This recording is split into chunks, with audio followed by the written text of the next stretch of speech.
Hello नमस्कार दोस्तों। मैं Vikas Kumar the EDU24 official channel में आप सभी का स्वागत करता हूं। आज हम आप लोगों के लिए लेके आए हैं मोस्ट इम्पोर्टेंट टॉपिक बायोलॉजी। क्या? बायोलॉजी। अब बायोलॉजी का इम्पोर्टेंस पहले थोड़ा सा समझ लीजिए कि जितना भी कॉम्पिटिटिव एग्ज़ाम है उसमें अगर साइंस से सवाल आते हैं तो बायोलॉजी का वेटेज अब लगातार बढ़ता जा रहा है। और इसके इम्पोर्टेंस को समझते हुए हम आप लोगों के लिए बायोलॉजी का क्लास आज से शुरू कर रहे हैं प्रॉपर। और हम चाहते हैं कि आप इस वीडियो को अगर देख लेते हैं तो बायोलॉजी का जो है आप मैक्सिमम सवाल को एग्ज़ाम में सॉल्व कर पाइए। ठीक है, तो चलिए शुरू करते हैं।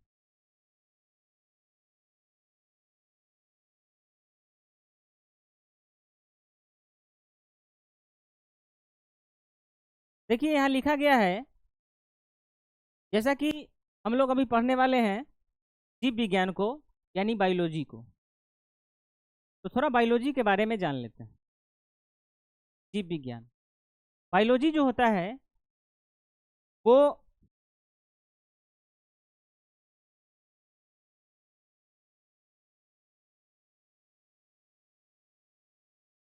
बायोलॉजी जो होता है वह दो शब्दों से मिलके बना होता है।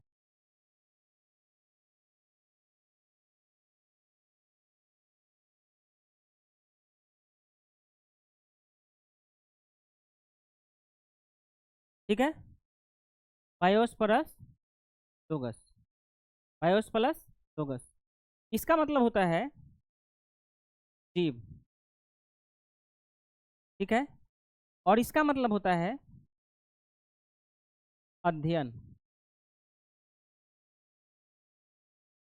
ठीक है, बायोस जोड़ लोगस। बायोस का मतलब होता है जीव, एनिमल्स, जंतु, और लोगस का मतलब होता है इसका अध्ययन। यानी हम जीव विज्ञान के बारे में कह सकते हैं कि जो बायोलॉजी है, जीव विज्ञान है, वह विज्ञान की वह शाखा है जिसमें हम लोग जीवों के बारे में अध्ययन करते हैं, एनिमल्स के बारे में अध्ययन करते हैं। ठीक है, ये जो बायोलॉजी शब्द है, जीव विज्ञान जो शब्द है, बायोलॉजी जो शब्द है, इसको देने वाले जो साइंटिस्ट हैं, शब्द के बारे में कह रहे हैं, शब्द को देने वाले जो साइंटिस्ट हैं, यानी हम कह सकते हैं कि जो बायोलॉजी शब्द है, बायोलॉजी जो शब्द है, ये देने वाले में दो साइंटिस्टों का नाम आता है। कितने साइंटिस्टों का नाम आता है? दो। एक का नाम है लेमार्क और एक का नाम है ट्रेविडेनस। ट्रेविडेनस। ठीक है, एक का नाम है लेमार्क और एक का नाम है ट्रेविडेनस। लेमार्क जो है वो फ्रांस का था। कहाँ का था? फ्रांस का। और ट्रेविडेनस जर्मनी के थे। कहाँ के थे?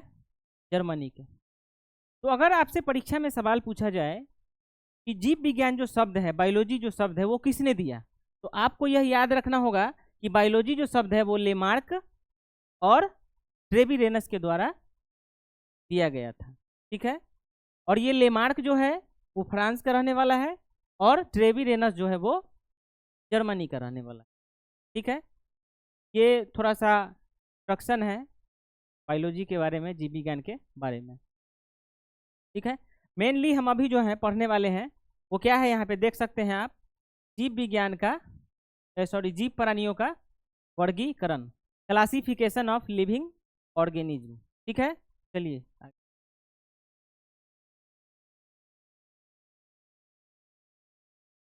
यहाँ देख सकते हैं कि जीव विज्ञान जो है वह जीवित प्राणियों का अध्ययन है। जीव विज्ञान क्या है? जीवित प्राणियों का अध्ययन है। यहाँ लिखा हुआ है कि biology is the study of living organism. ठीक है, यह शब्द ग्रीक से लिया गया है। बता दिए हैं कि बायोस, बायोस का मतलब होता है जीवन यानी लाइफ, और लोगस का मतलब होता है अध्ययन यानी जीवन का अध्ययन। क्या कहलाता है? बायोलॉजी कहलाता है। क्या कहलाता है? बायोलॉजी कहलाता है। ठीक है, अब यहाँ देखिए कुछ जीव विज्ञान की शाखाएं हैं। ऐसे तो बहुत सारी शाखाएं हैं, यहाँ पे कुछ शाखाओं को आप देख लीजिए, समझ लीजिए। यहाँ पे जो है देख लीजिए जीव विज्ञान की क्या है शाखाएं। इसमें एक हो जाएगा आपका वनस्पति विज्ञान यानी बोटनी। बोटनी बोटनी के अंतर्गत जो है हम लोग किसका अध्ययन करते हैं? प्लांट्स का अध्ययन करते हैं। किसका अध्ययन करते हैं? प्लांट्स का अध्ययन करते हैं। दूसरा है आपका देख लीजिए प्राणी विज्ञान है, जूलॉजी। क्या है? जूलॉजी। इसमें हम लोग एनिमल्स का अध्ययन करते हैं। ठीक है, माइक्रोबायोलॉजी है, यहाँ पे सूक्ष्म जीवों का अध्ययन करेंगे इसमें।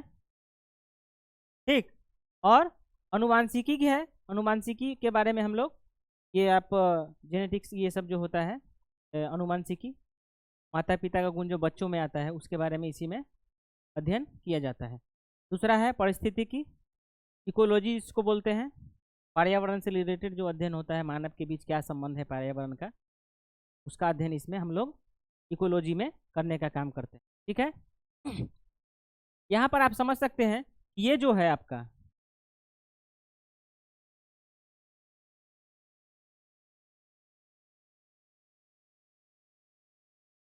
ये वनस्पति विज्ञान जो है इसके जनक जो हैं वो है थियोफ्रेस्टस।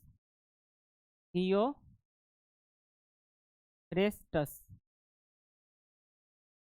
थियोफ्रेस्टस।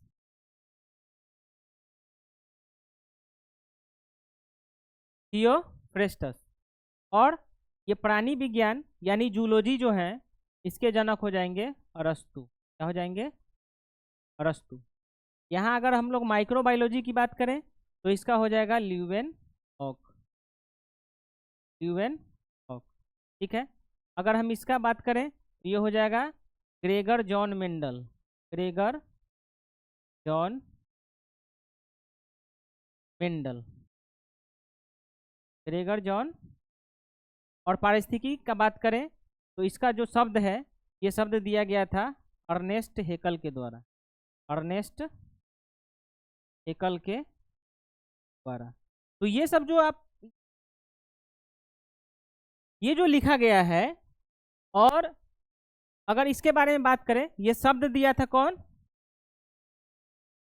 यह शब्द दिया अर्नेस्ट हेकल। शब्द किसने दिया? Ernst Haeckel.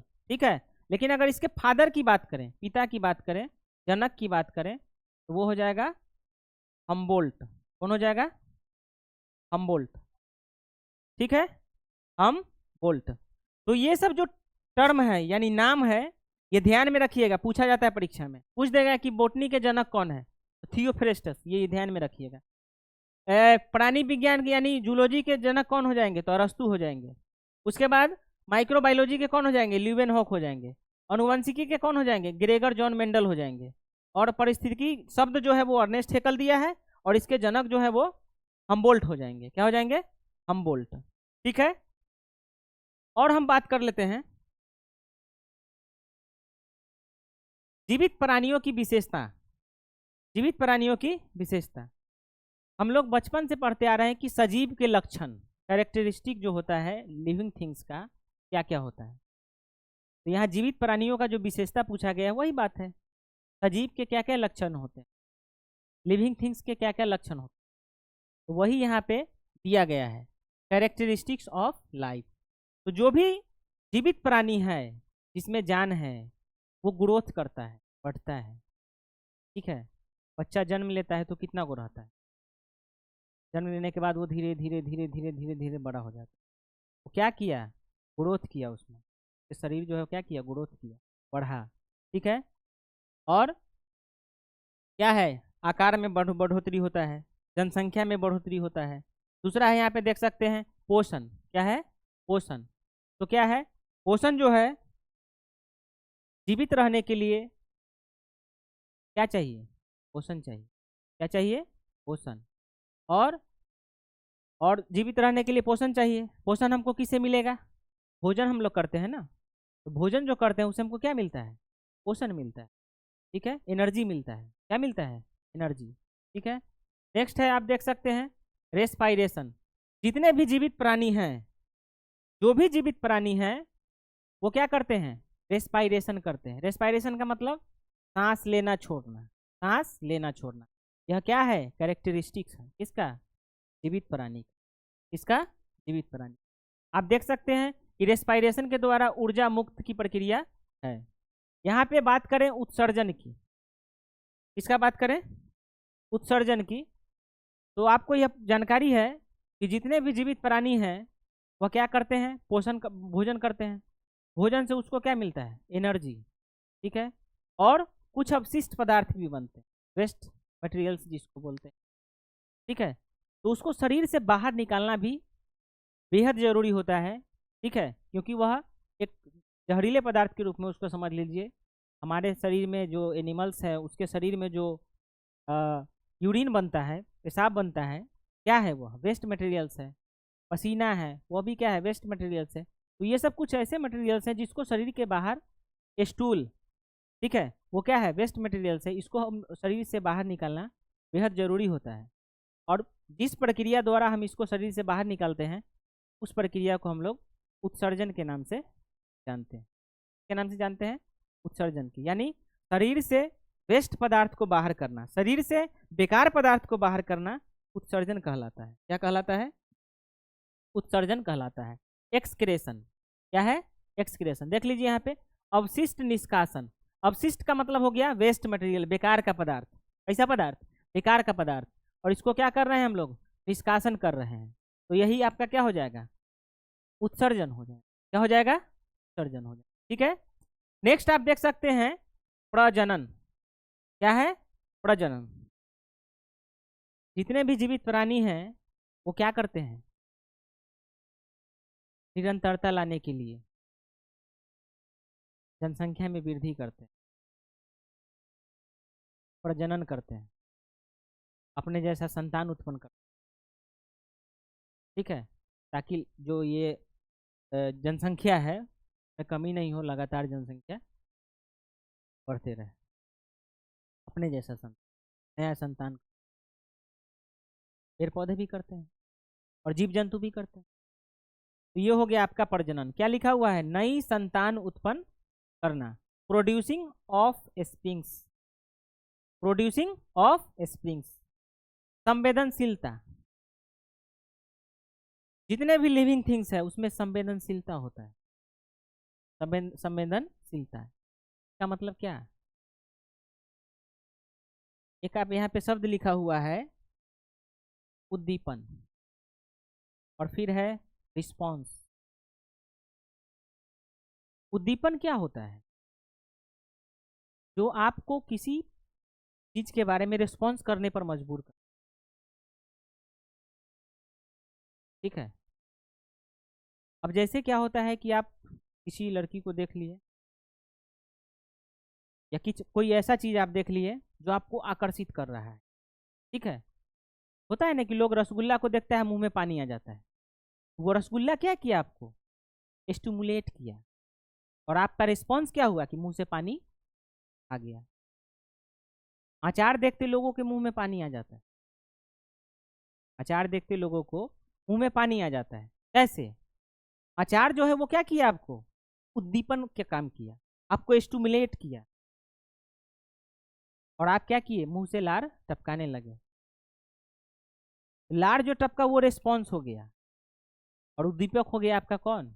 अचार। ठीक है, तो ये क्या है? संवेदनशीलता है। ये क्या है? संवेदनशीलता है। इसको हम लोग सेंसिटिविटी के नाम से भी जानते हैं। क्या है? उद्दीपन के प्रति प्रतिक्रिया करना। ठीक है, नेक्स्ट है गति, मूवमेंट। जितने भी जीवित प्राणी हैं वो मूवमेंट करते हैं। लेकिन अधिकांश पे अगर पेड़ पौधा की हम बात करें, प्लांट्स की अगर बात करें, तो उसका कैरेक्टरिस्टिक नहीं होता। इसके अलावा अगर बात करें तो मैक्सिमम अधिकांश जो होता है जीवित लिविंग थिंग्स वो क्या करते हैं, चलते फिरते हैं, पेड़ पौधा के अलावा अगर हम बात, ठीक है। तो यहाँ पे क्या है, मूवमेंट, यानी क्या करते हैं, स्थान परिवर्तन। क्या करते हैं, स्थान परिवर्तन करते हैं, change in position, change in position. यह किसका कैरेक्टरिस्टिक है, देख लीजिए, जीवित प्राणियों की विशेषता है यह। उसके बाद बात करते हैं अनुकूलन का, किसका, अनुकूलन, एडेप्टेशन। एडेप्टेशन का क्या मतलब होता है, एडेप्टेशन का क्या मतलब होता है, आप वातावरण के अनुसार,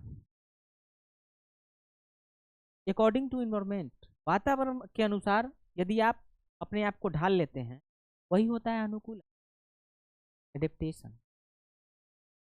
ठीक है, आप सुनते होंगे कि डायनासोर था अब नहीं है, डोडो पक्षी था अब नहीं है, क्यों नहीं है, वो वातावरण में जो चेंजिंग हुआ, परिवर्तन हुआ, वो उसके अनुरूप नहीं रह पाया, उसके अनुरूप वो अपने आप को नहीं ढाल पाया, जिसके वजह से वो धीरे धीरे क्या हुआ, विलुप्त हो गया, एक्सटिंक्ट हो गया, विलुप्त हो गया।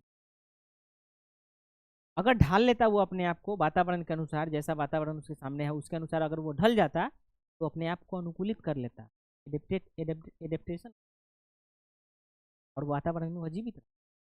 एडेप्टेशन का मतलब होता है वातावरण के अनुसार खुद को ढाल लेना। ठीक है, तो ये सब जो है आप देख सकते हैं कि जीवित प्राणियों की विशेषताएं जो है वो ग्रोथ हो गया, आपका पोषण हो गया, ऊर्जा के लिए भोजन हम लोग करते हैं वो पोषण हो गया। नेक्स्ट हो गया आपका, देख लीजिए यहाँ पे श्वसन, रेस्पायरेशन जिसको बोलते हैं, ऊर्जा मुक्त की प्रक्रिया है यह। ठीक है, यहाँ पे आप उत्सर्जन देख सकते हैं, जितने भी जो अपशिष्ट पदार्थ होते हैं उसको हम लोग क्या करते हैं, शरीर से बाहर निकालते हैं, वो जहरीले पदार्थ होता है ना, शरीर से बाहर उसको पड़ता है। उसके बाद यहाँ पे प्रजनन हो गया, नई संतान उत्पन्न करना। ठीक है, संवेदनशीलता हो गया, उद्दीपन के प्रति प्रतिक्रिया। उसके बाद हो गया आपका गति, स्थान परिवर्तन, फिर हो गया अनुकूलन, पर्यावरण के अनुसार खुद को ढाल लेना। चलिए नेक्स्ट पे आगे है वर्गीकरण का परिचय।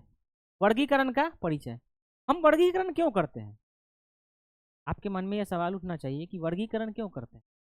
कि संसार में बहुत सारे जीव जंतु हैं, अगर उसको हम एक साथ पढ़ेंगे तो बहुत दिक्कत होने वाली, एक साथ ही सबको अगर पढ़ाई करने लगे, उसका अध्ययन करने लगे, समझने लगे उसके बारे में, तो बहुत दिक्कत होगा।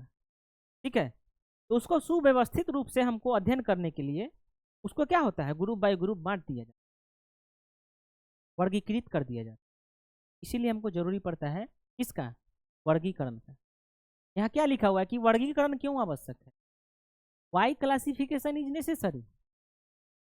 यहाँ आप देख सकते हैं कि लाखों जीवों को व्यवस्थित करने के लिए, अगर उसको व्यवस्थित हम नहीं करेंगे तो हम उसको ठीक से नहीं समझ पाएंगे, उसके बारे में हम सही से अध्ययन नहीं कर पाएंगे। इसीलिए उसको हमको क्या करना पड़ता है, वर्गीकृत करना। समानताओं और विभिन्नताओं को समझने के लिए कुछ ऐसे जीव होते हैं जिनमें समानताएं होती है, कुछ ऐसे जीव होते हैं जिनमें विभिन्नताएं होती है। अगर उसको हम अलग अलग नहीं रखेंगे, अलग ढंग से उसको नहीं, मतलब कि अलग जगह पे नहीं रखेंगे, उसको नहीं बांटेंगे, तो हम नहीं समझ पाएंगे, वर्गीकृत नहीं करेंगे तो नहीं समझ पाएंगे। ठीक है, अध्ययन को सरल बनाने के लिए, और जाहिर सी बात है जब आप खले खले बांट दीजिएगा ना, तो किसी भी चीज का अध्ययन करना आसान हो जाता। ठीक है, अब साइंस है, साइंस में आपका फिजिक्स भी है, केमिस्ट्री भी है, बायोलॉजी भी है, ईवीएस भी आता है। उसको एक साथ खिचड़ी बना के पढ़िएगा तो दिक्कत होगा। ठीक है ना, इसीलिए लोग पहले फिजिक्स को पढ़ लेता है, इच्छा के अनुसार। आपको ज़्यादा बेहतर केमिस्ट्री है तो आप केमिस्ट्री पहले पढ़ लेते, किसी को फिजिक्स बेहतर है तो फिजिक्स पढ़ लेता है, यानी उसको बांट लेता है, वर्गीकृत। ठीक है, ये हो गया, तो ये हो गया आपका। अब है आगे, वर्गीकरण के जनक कौन है। वर्गीकरण के जनक के बारे में बात, बार बार इस परीक्षा में पूछा जाता है कि वर्गीकरण के जनक कौन है, फादर ऑफ टेक्सोनोमी। तो इसके जनक हैं कैरोलस लिनियस। कौन है, कैरोलस लिनियस। इनकी एक फेमस किताब है जो बार बार परीक्षा में पूछा जाता है, सिस्टेमा नेचुरे। कैरोलस लिनियस की जो एक फेमस किताब है सिस्टेमा नेचुरे, तो आप लोग ध्यान में रखिए, बार बार पूछा जाता है परीक्षा में कि कैरोलस लिनियस के बुक का नाम क्या है। यहाँ पे लिखा हुआ है 1758 में सिस्टेमा नेचुरे प्रकाशित किया, ठीक है। और यह कहाँ के थे? स्वीडिश वनस्पति शास्त्री थे, स्वीडिश बोटानिस्ट थे। और इन्होंने एक टर्म दिया द्विनाम पद्धति, यह भी काफी इंपॉर्टेंट है परीक्षा के दृष्टिकोण से। द्विनाम पद्धति, बाइनोमियल नोमेनक्लेचर, बाइनोमियल नोमेनक्लेचर, ठीक है। जैसे होमोसेपियंस क्या होता है? मानव का वैज्ञानिक नाम है ना। होमोसेपियंस क्या होता है? मानव का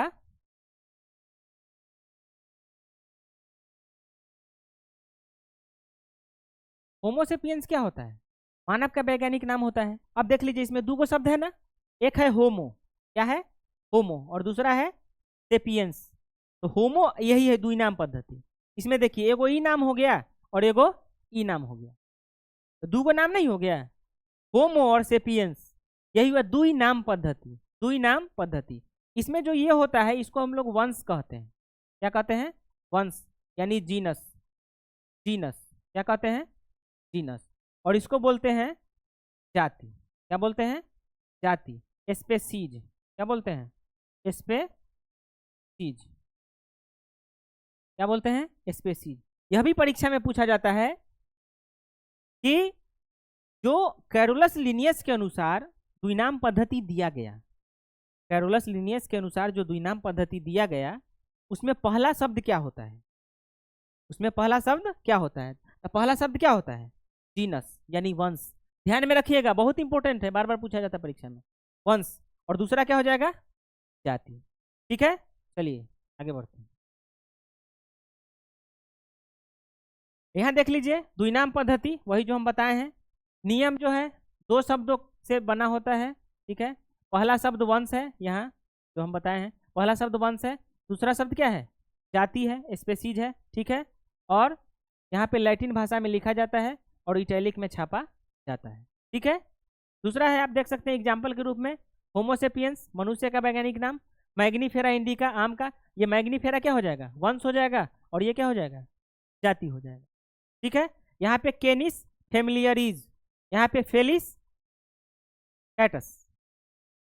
इसको अगर आपको याद रखना होगा, ये देखिए यहाँ पे, इसको अगर याद रखना होगा ना, तो ये पूरा याद नहीं रखिएगा, इसको याद रखिएगा केनिस फेलिस कुत्ता बिल्ली, केनिस फेलिस कुत्ता बिल्ली, केनिस फेलिस कुत्ता बिल्ली, ठीक है। और गेहूं जो हो गया आपका ट्रिटिकम एस्टिवम, ट्रिटिकम एस्टिवम, ये पहला क्या है? वंश। पहला क्या है? वंश। दूसरा क्या है? जाति। पहला शब्द वंश, दूसरा शब्द जाति, पहला शब्द वंश, दूसरा शब्द जाति, ठीक है। चलिए पढ़ते हैं। अब है वर्गी की पदानुक्रम, यानी टेक्सोनोमिक हायरार्की, ठीक है। टेक्सोनोमी हायरार्की यानी वर्गीकी पदानुक्रम। इसको ध्यान में रखिएगा, काफी ज्यादा इंपॉर्टेंट है। इसको आपको सजाने के लिए दे देगा, ठीक है, सजाने के लिए। और आप अगर सीरियली से इसको याद रखते हैं, ये बहुत कठिन होता है इसे। अगर सीरियली अगर आपको याद हो गया ना, तो परीक्षा में फिक्स है, ठीक है। कैसे याद रखेंगे? तो ऐसे तो इस सब को शामिल कर देते हैं हम लोग डोमेन में। किसमें? डोमेन में।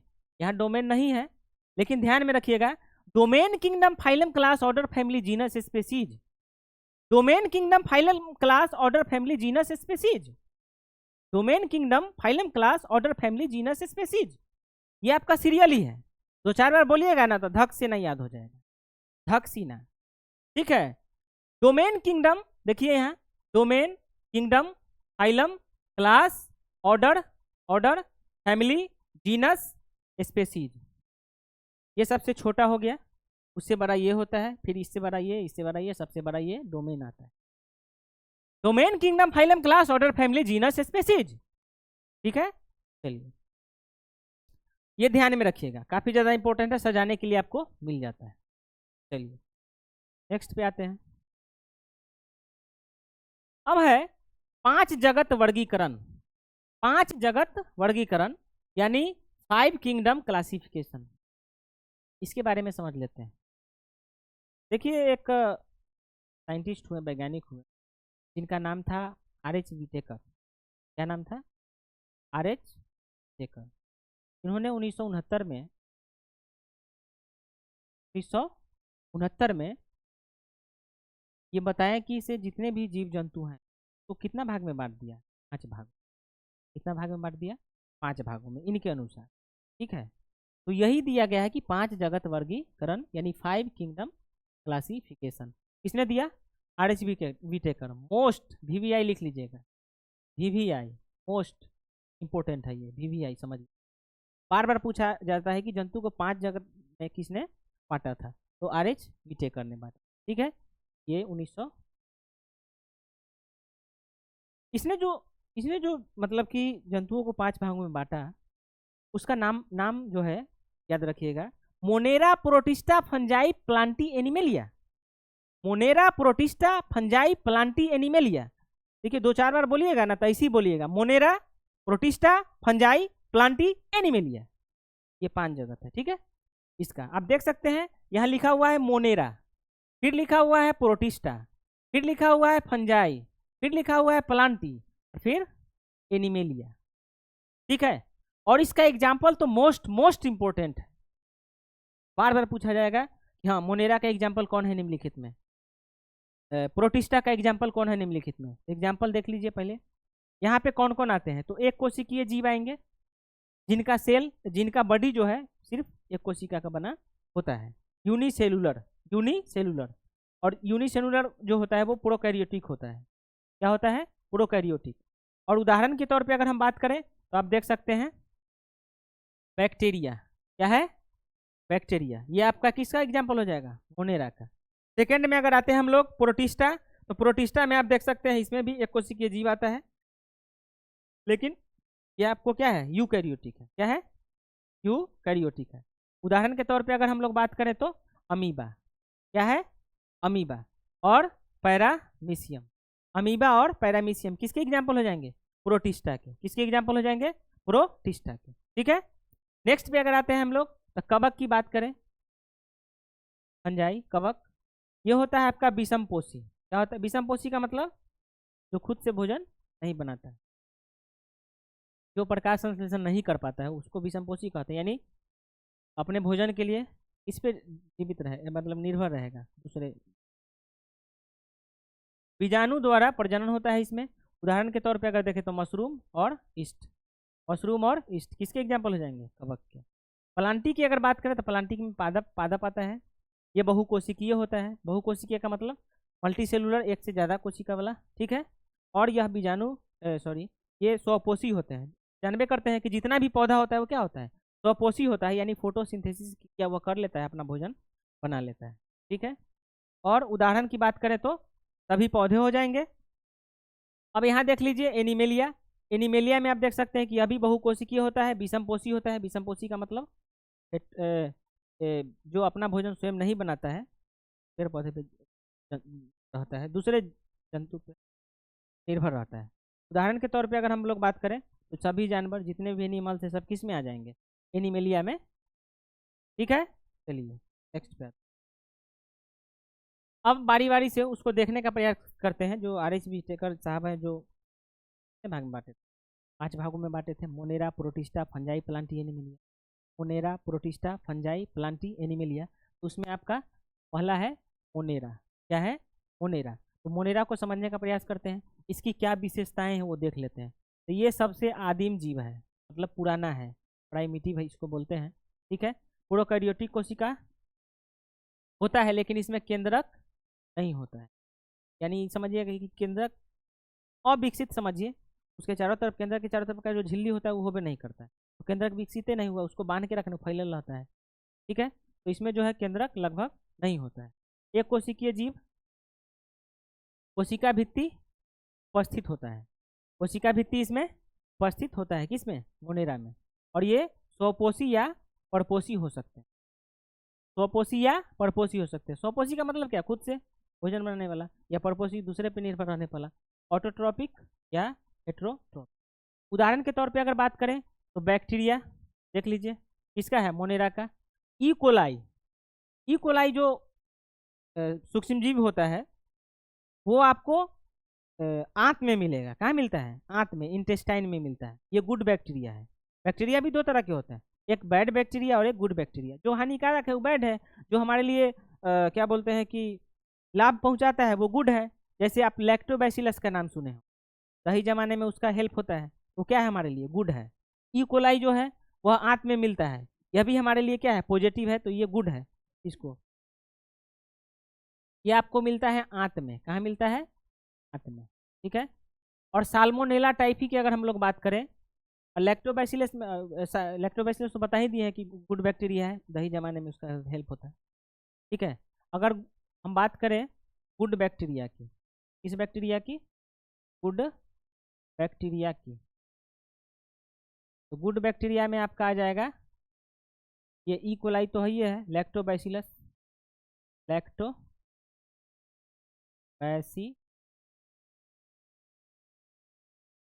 लैक्टोबैसिलस। अच्छा, इसका यूज कहाँ होता है? बार बार पूछा जाता है, ध्यान में रखिएगा। सही जमाने में, सही जमाने, ठीक है।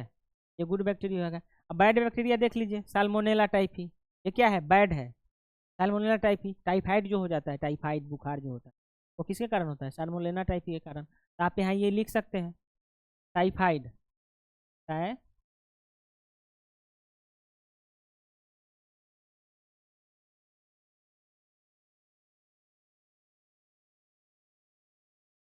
टाइफाइड,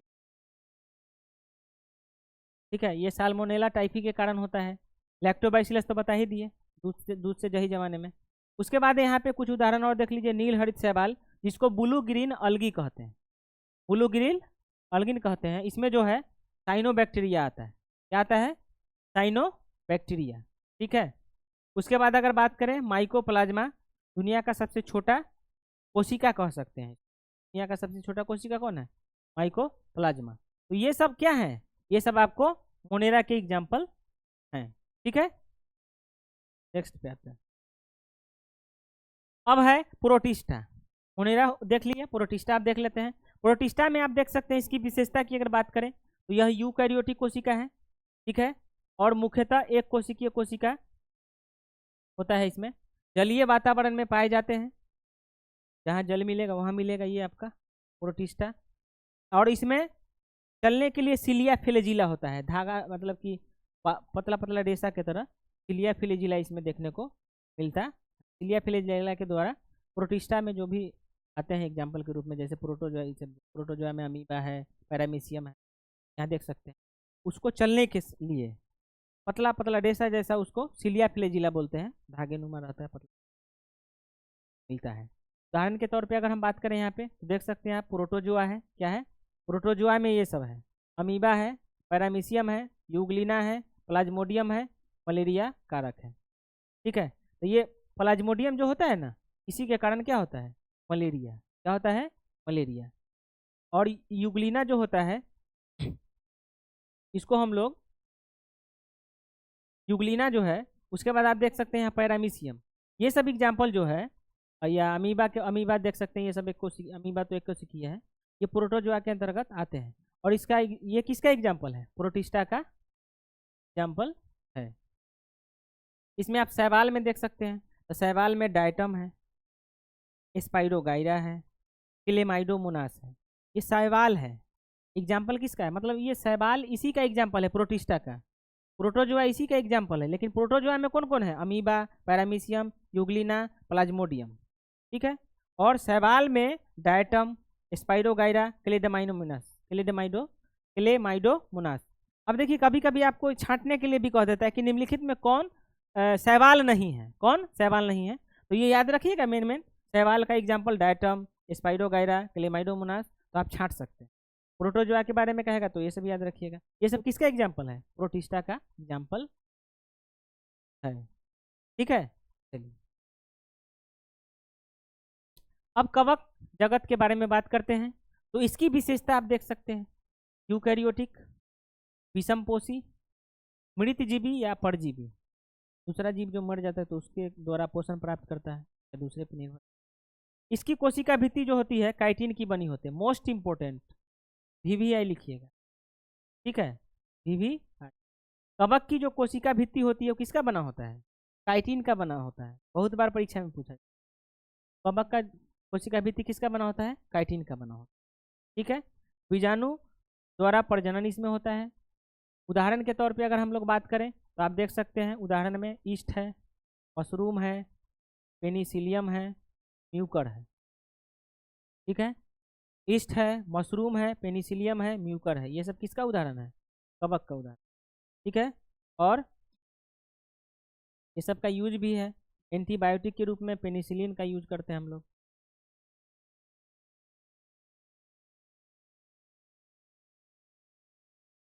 यहाँ पे पेनिसिलियम जो है वो आपका एंटीबायोटिक के रूप में यूज करते हैं। एलेक्जेंडर फ्लेमिंग का नाम आप लोगों ने सुना होगा, जो कवक से ही बनाए थे क्या, दुनिया का पहला एंटीबायोटिक। उसके बाद शराब निर्माण की अगर बात करें हम लोग, शराब निर्माण में किसका यूज होता है? ईस्ट का। किसका यूज होता है? ईस्ट का। ये ध्यान में रखिएगा। कार्बनिक पदार्थ का अपघटन जो है वो जीवाणु ही सब। ठीक है। चलिए नेक्स्ट। अगला है पादप जगत। क्या है? पादप जगत यानी प्लांट के बारे में, प्लांटी के बारे में। यहाँ इसकी विशेषता आप देखिएगा तो ये होता है बहुकोशिकीय, यूकैरियोटिक, स्वपोषी। स्वपोषी, प्रकाश संश्लेषण के द्वारा पेड़ पौधा अपना भोजन बना लेता है तो वो क्या हो जाएगा? स्वपोषी। देख लीजिए यहाँ पे प्रकाश संश्लेषण के द्वारा भोजन का निर्माण कर लेता है। और इसका कोशिका भित्ति यानी पादप जगत, पादप का जो कोशिका भित्ति होता है वो सेल्यूलोज का बना होता है। कवक का किसका बना होता है? काइटिन का। और इसका सेल्यूलोज का बना। ठीक है। क्लोरोफिल उपस्थित होता है। पादप जो होते हैं, प्लांट्स जो होते हैं, उसमें क्या होता है? क्लोरोफिल होता है। ठीक है। भोजन निर्माण में यह कच्चे सामग्री के रूप में। ठीक। वर्गीकरण में अगर इसमें देख लेते हैं आप, पादप जगत में इसका वर्गीकरण, पादप का जो वर्गीकरण है वो किसका है? थैलोफाइटा है, ब्रायोफाइटा है, टेरिडोफाइटा है, जिम्नोस्पर्म है, एंजियोस्पर्म है। ये सब क्या है? इसका वर्गीकरण है। पादप जगत का क्या है? वर्गीकरण है। इसको हम लोग आगे समझेंगे। ठीक है। थैलोफाइटा में अगर याद रखिएगा तो शैवाल। ठीक है। थैस है, ऐसे याद रखिएगा। ठीक है। ओलोथ्रिक्स और स्पाइरोगैरा सब हो जाएगा थैलोफाइटा का एग्जाम्पल, एग्जाम्पल हो जाएगा। और ये मोस्ट इंपॉर्टेंट है, ये सब परीक्षा में पूछा जाता है कि थैलोफाइटा ग्रुप का कौन है या इसमें से थैलोफाइटा ग्रुप का कौन नहीं है। ठीक है। ब्रायोफाइटा की बात करें तो ये मॉस है। ठीक है। ट्यूनेरिया है, ये सब ब्रायोफाइटा का एग्जाम्पल है। और मोस्ट इंपॉर्टेंट यहाँ पे आप मार्क कीजिएगा, इसको हम लोग VVI लिख सकते हैं। क्यों? क्योंकि पादप जगत का जो उभयचर है यानी पादपों का जो उभयचर है उसको कौन हो जाएगा? ये ब्रायोफाइटा हो जाएगा। क्या हो जाएगा? उभयचर का क्या मतलब? जो स्थल पे भी रहे और पानी में भी रहे, वही ना होता है उभयचर। तो वही हो जाएगा। ब्रायोफाइटा किसका एग्जाम्पल हो जाएगा? उभयचर का। किसका? उभयचर का। टेरिडोफाइटा की बात कर ले तो इसमें एग्जाम्पल है फर्न, मार्सिलिया, फर्न और मार्सिलिया टेरिडोफाइटा। जिम्नोस्पर्म की अगर बात कर ले हम लोग तो जिम्नोस्पर्म में क्या आता है? नग्न बीजी। आप एक फल का नाम सुने होंगे स्ट्रॉबेरी। स्ट्रॉबेरी जो फल होता है ना, तो उसके ऊपरे में देखिएगा बीज दिखाई देते रहता। ठीक है। तो वो क्या है? नग्न बीजी। मतलब बीज अगर अंदर रहता थोड़ी दिखाई देता है, बीज उसका ऊपरे रहता है, वो नग्न बीजी है। और उसको हम लोग बोलते हैं क्या? जिम्नोस्पर्म। क्या बोलते हैं? जिम्नोस्पर्म। ठीक है। तो और एंजियोस्पर्म का मतलब होता है आवृत बीजी, जो बीज फल के अंदर होता है, जैसे आम है, कटहल है, लीची है, ये सब के अंदर अंदर होता है ना बीज। लेकिन इसमें क्या होता है? बीज बाहर होता है। यानी एग्जाम्पल के तौर पे अगर हम लिख सकते हैं इसमें स्ट्रॉबेरी, स्ट्रॉबेरी। ठीक है। बीज इसको बोलते हैं अनावृत, अनावृत बीजी, अनावृत बीजी यानी बीज इसका बाहर होगा। और भी एग्जाम्पल पाइनस है, साइकस है, पाइनस है, साइकस है, ये सब। उसके बाद एंजियोस्पर्म की बात करते हैं, आवृत बीजी, बीज अंदर रहेगा फल के, तभी फूल वाले पौधे हो जाएंगे। ठीक है। चलिए आगे बढ़ते हैं। अगला है जंतु जगत। तो जंतु जगत की विशेषता में अगर बात करें तो आप यहाँ देख सकते हैं ये बहुकोशिकीय होता है, यूकैरियोटिक होता है। ठीक है। विषम पोषी होता है यानी पोषण के लिए दूसरे जीव पे निर्भर रहेगा। दूसरा है कि आगे देख सकते हैं कि कोशिका भित्ति अनुपस्थित होता है। ठीक है। जंतु में कोशिका भित्ति नहीं होता है, कोशिका झिल्ली होता है, कोशिका भित्ति जंतु नहीं होता है। ठीक है। गति करने में सक्षम होता है, जानवर क्या होता है, गति करने में सक्षम। मुख्य संघ में आपकी बात करें तो इसमें देख लीजिए, जब हम जंतु जगत का वर्गीकरण पढ़ेंगे तो उसमें आपका आएगा ये पोरीफेरा, सिलेंट्रेटा, प्लेटीहेलमिन्थीज, नीमोटोडा, या इसी को हम लोग बोलते हैं aschelminthes, annelida, arthropoda, mollusca, echinodermata, chordata. ये सब हम लोग बारी बारी से आगे देखेंगे, इसके बारे में समझेंगे, परीक्षा में इससे भी सवाल रहते हैं। ठीक है।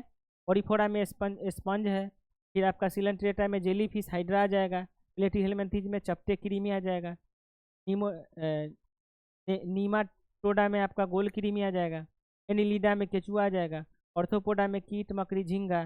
सबसे बड़ा संघ जो है ये याद रखिएगा आप लोग, ये सबसे बड़ा संघ जो होता है वो होता है ऑर्थोपोडा। कौन होता है, ऑर्थोपोडा, ये ध्यान में रखिएगा, ये भी परीक्षा में पूछा जाता है। सबसे बड़ा संघ कौन हो जाता है, ऑर्थोपोडा। दूसरा अगर बात करें तो दूसरा हो जाएगा मोलस्का, दूसरा सबसे बड़ा संघ क्या हो जाएगा, मोलस्का।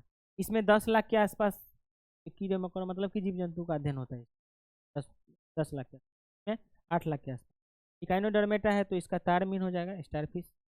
कॉर्डेटा है तो इसमें मछली है, मेढक है, पक्षी है, स्तनधारी है।